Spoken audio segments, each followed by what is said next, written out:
Hey guys, Julian here from synthwavepro.com. Thank you so much for hanging out with me today. So in this tutorial, we'll harness the power of panning and downsampling by creating a very simple yet versatile effects rack.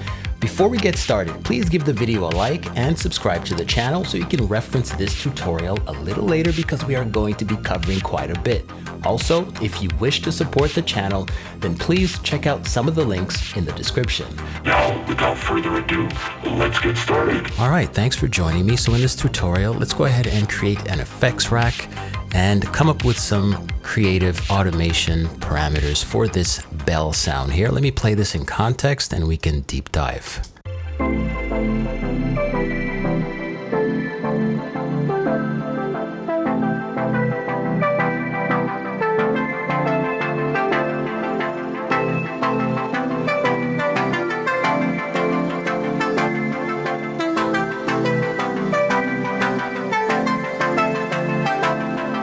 All right, cool, fair enough. This is the sound we are going to be focusing on today. This little guy here. Really pretty bells. All right, as is, it sounds absolutely beautiful, but let's see if we can sort of level this up a little. Okay, so first thing I want to do here is create an effects rack. So I'm gonna bring in really quickly here, autopan as well as a redux plugin. This will be my downsampling plugin. I am going to hold both of these plugins, click on Command G. And so now I've set these guys in its own enclosure. So now I have the possibility of automating some of these parameters. So I think with this sound, seeing that it's just literally dead center, I'd like to have a little bit of automation here and some downsampling. So one of the parameters I want to link to the macro controls here would be the pan amount. Let me go and label this pan AMT. That would be pan amount. Color code this green. The second knob I'd like to automate would be the rate. So I'm going to right click. This will be relabeled as rate. Color code this any random color. So the shape has a lot to do with the way the panning will occur. If you want something a little more jagged, you can select the squares. If you want something a little smoother, you can select these sort of, circles. So I'm going to set this to about 100%. I'm going to relabel this as pan shape and color code this any color. And then finally, this Redux plugin, I really like what this does.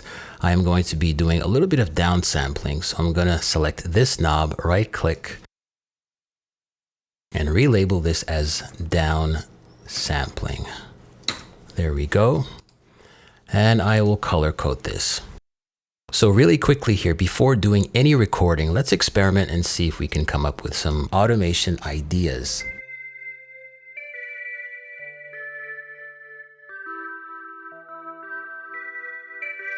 That's pretty nice. Let's see if we can bump up the rate.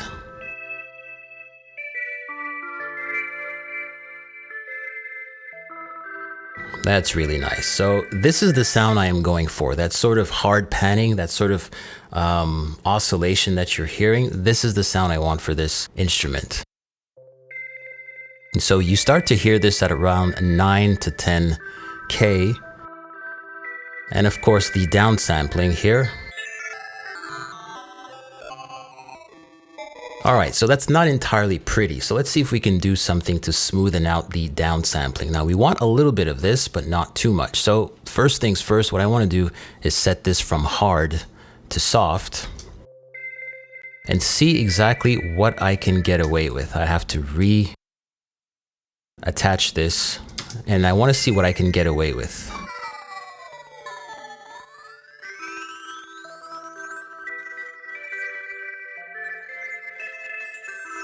All right, to me, I think we can get away with having it set to conservative values. So to make sure that we don't go overboard, let's set some parameters for ourselves. I'm going to click on the map here.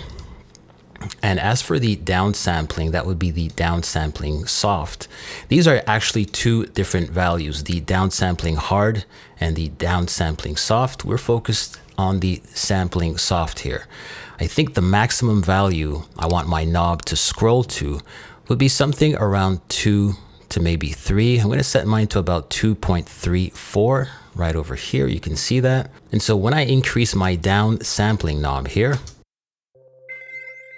the maximum value I can reach is basically 2.34. And this to me sounds musical, sounds usable.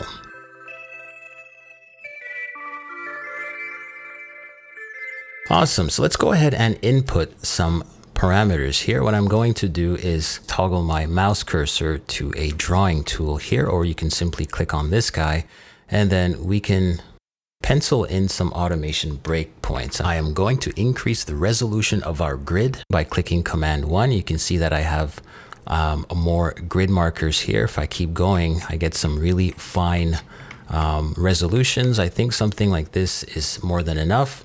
And I'm simply going to click on the pan amount and just come in here and draw in some automation breakpoints.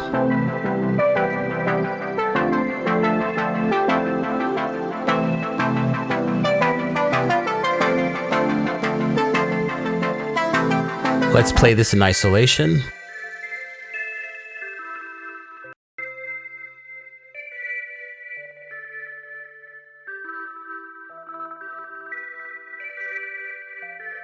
Cool, so we have some panning. Things are getting a little more interesting. Let's see what we can do with our down sampling here. So I'm going to touch this knob, and now we are working in the down sampling automation lane. And same thing, I'm just going to pencil in some values here.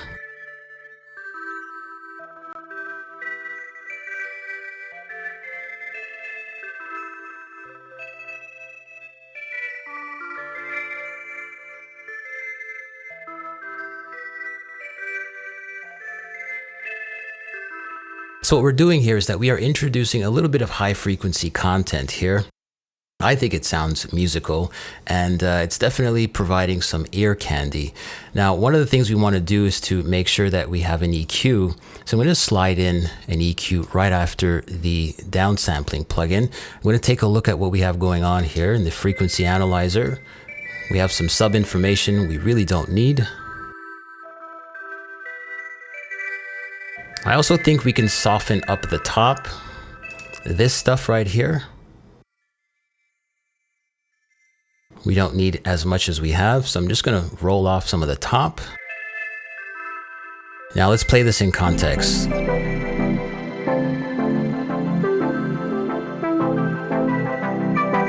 Let's automate the rate as well.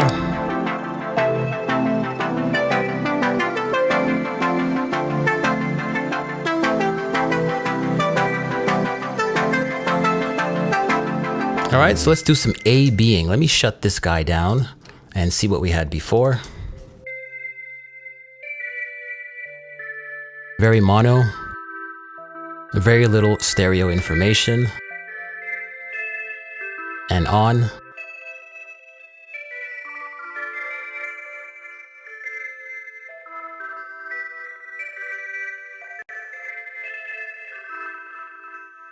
Que pretty. Easy peasy. If you are new to the channel, thank you for hanging out, and consider subscribing and liking the video. And if you've been here since the very beginning, I thank you once more for your continued support. Now that being said, stay safe, and I will see you next time. Bye-bye.